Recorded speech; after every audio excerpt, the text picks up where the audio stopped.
Güzel. Gidelim bunu götürürsen.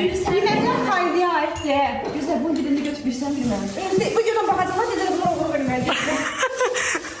Bir de o eser verirdim yoktu. Lazım değil mi? Mənə bax. Arkadaşlar, yeməklər xayliyə nəzətdir. Allah haqqını halal edək. İnşallah halal edək. Halal. Halal. Dedim Allah haqqını halal eləsin. Estağfurullah. Neyse arkadaşlar. Halal, halal, halal, halal. Gəl, mən də bu bir şey var. Derede bir tane şey tutmuşsa bu tarafa bu tarafa. Kılaza halinde. Saç yoldu. Değiştiremiyorum. Sən də sənə Ben sen var değil de. Neyse deşme olmaz. yaxşı da. Ben de biliyorum. Bir onu da kömür. Yap da sen Allah. Yaxşı ki, şişi tutmasın. Burada da şişi tutmasın. Meyve olur ben niye doğrayayım ki indiden ben? Ben doğru da bilmiyorum. Ne her şeyi. Koy koy.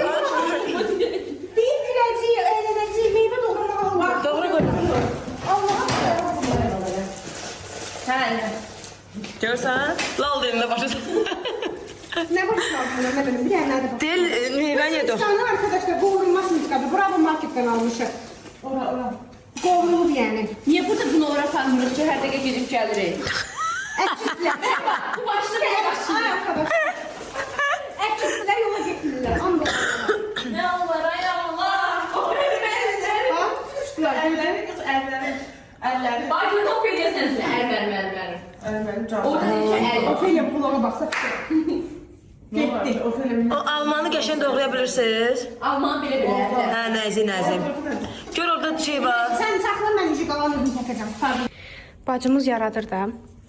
Bilinir ki, yəni meyvənin anası sənsən. Bəh. Görürsünüz, biz özümüz üçün nəsə hazırlayanda ondan çəkinmirik. İstəyirik ki, hər şeyin ən yaxşısı olsun. Getdik saunamızı da qoyduk. Sauna deyib bir saata maksimum su kimi qap qaynarılacaq. Saunanın qabağındakı pəncərəni aça bilsən, oradan promo banarıq. Oradan promo banarıq ovuza. Nəyə girsən?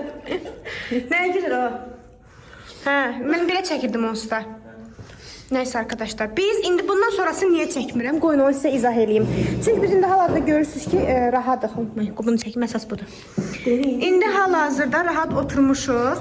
Ona görə biz əynimizi falan rahat dəyişib oturmaq istəyirik özümüz üçün. Oturmaq istəyirik də düzdür, əynimizi rahat dəyişib.